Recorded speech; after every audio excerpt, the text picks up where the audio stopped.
In the past, no matter how many times I've tried to get into the Elder Scrolls Online, I just couldn't. I would just hit this wall where, things just felt really weird to me. It was such a weird game to play. The combat wasn't bad, but it wasn't good. And the world just felt kind of weird to coexist in with other people running around. You normally, I guess, you build your experiences off of previous games you played: Morrowind, Oblivion, Skyrim, where you're really, you're like the Dragonborn, you're like the chosen one, and your story is the only one that matters, and your immersion is built by yourself, by your own imagination. It's told by the game.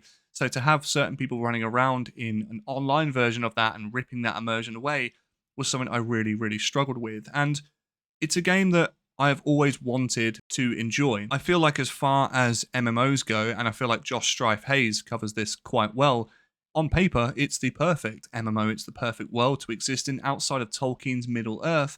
It's, a very, very close second with fantasy worlds that we would love to exist in. So it's definitely a game I've always wanted to pass the barrier on, but just never really had any joy with it. And, well, that's until recently. I said to myself, okay, if we're going to try this again, if we're really going to try and play ESO, let's do a couple of things differently. Stereotypically, I have always played ESO like a traditional MMO. Every single time I've played it, I've been, thinking about the dungeons, thinking about the group content, raids, open world bosses, gear score, gear grinds, builds, all of the MMO jargon and bullshit that we are so used to dealing with all the time.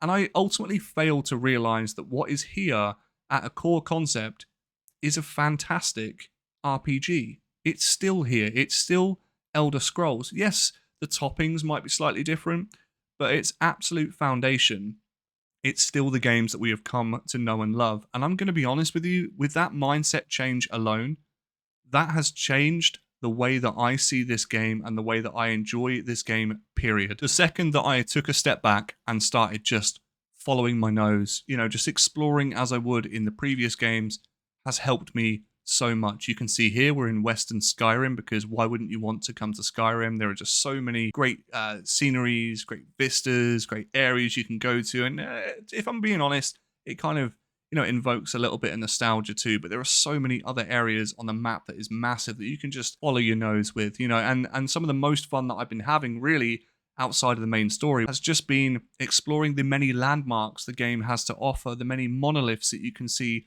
the dungeons, the delves, everything that you can stumble across with, added flavor. Like, you've got, world bosses if you want to do them, for example, and other things that I just don't know about yet. I had a real highlight moment yesterday, and I'm going to be brutally transparent with you guys. For the last 2 days, I have done 2 back-to-back 10-hour stints on this game. From the moment I woke up, I was like, cool, I'm going to play some ESO for a little bit, see how I get on with it. And then I look at the clock and I'm like, damn, it's like nighttime, dude. Like, it is like dark as fuck outside. I'm still sat here like a statue in my chair, and I'm just like, yeah, I should probably get off this now. But I think what happens is, every single time I want to get off this game, I stumble across something slightly different. Like, for example, I was questing in Skyrim just yesterday, and I was just going into some of the delves, just this one dungeon, for example. And to some of you that have played this for a long time, this won't be new to you, but I stumbled across this, Black Reach Greymoor Caverns. I was thinking, I'm just going down some scaffolding in this cave, whatever.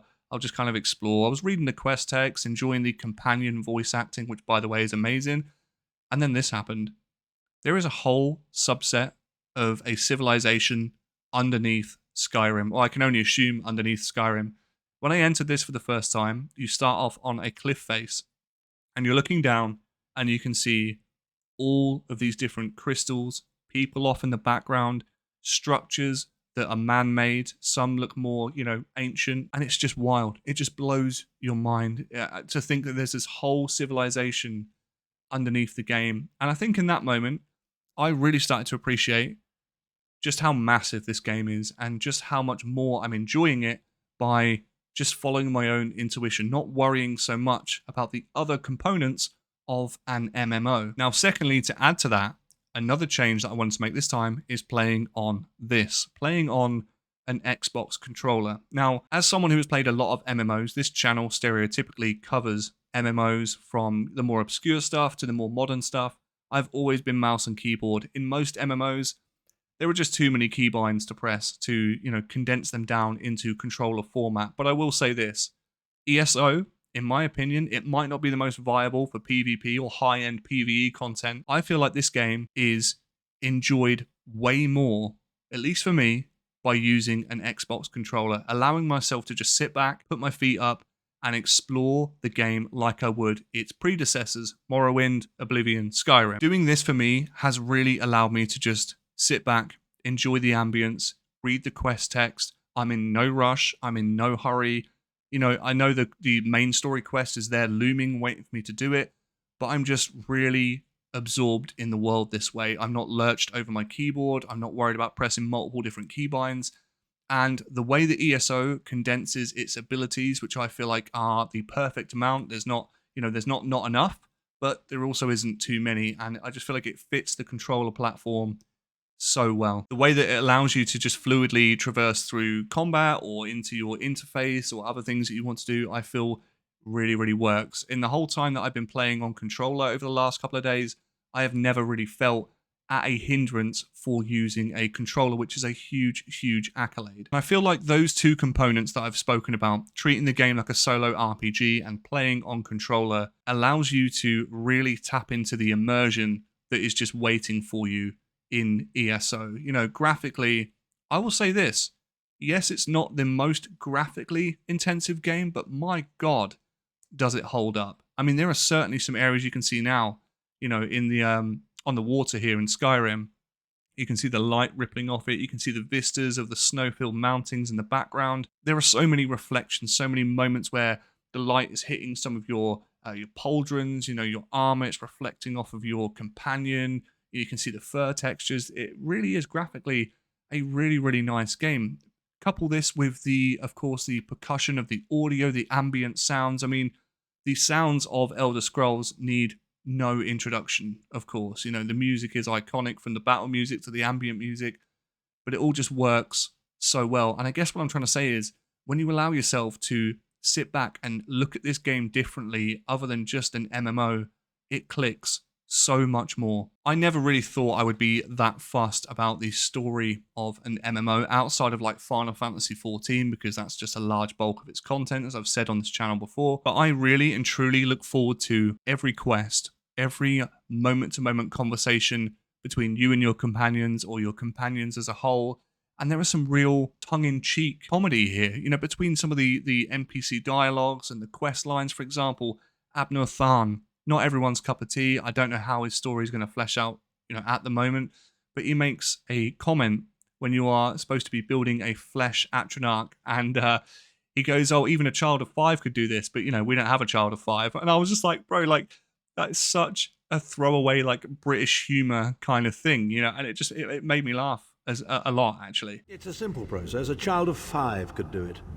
Unfortunately, we don't have a child of 5, so I'll be forced to walk you through it. And of course, not to mention, there are moments that I was sat there talking to the Prophet, and I was thinking, I definitely recognize your voice somewhere. And of course, no spoilers as such, I guess it's common knowledge, but I'm like, oh my God, it's Dumbledore. It's Michael Gambon who voiced Dumbledore. And I was like, wow, that's really quite incredible, to be fair. I thought, what an absolute powerhouse of voice cast that is.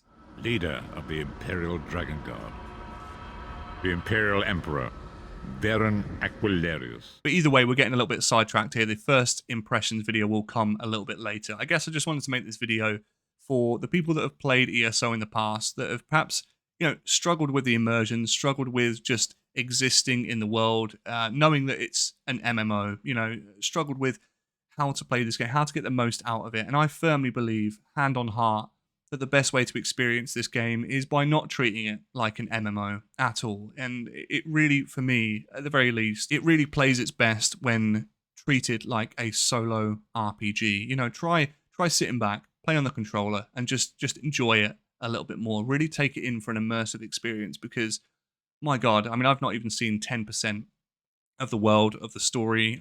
At this point in time, I am level 27, not the highest, not the lowest, but every single moment I have playing the game this way, allowing myself to be immersed, allowing myself to just take a step back and not get wrapped up in the general MMO jargon, it's helped me. It's helped me a lot. So if you're one of those people, if you are struggling getting into the game, just try that. Just try, take a step back and just immerse yourself in the world, because at its very core, this is still an Elder Scrolls game. And it's the Elder Scrolls games that we have come to know and love. But yeah, if you resonate with this, by all means, let me know down below in the comments. If you dislike, that's totally up to you. And my first impressions of Elder Scrolls Online will follow in the next couple of days. So stay tuned for that as well.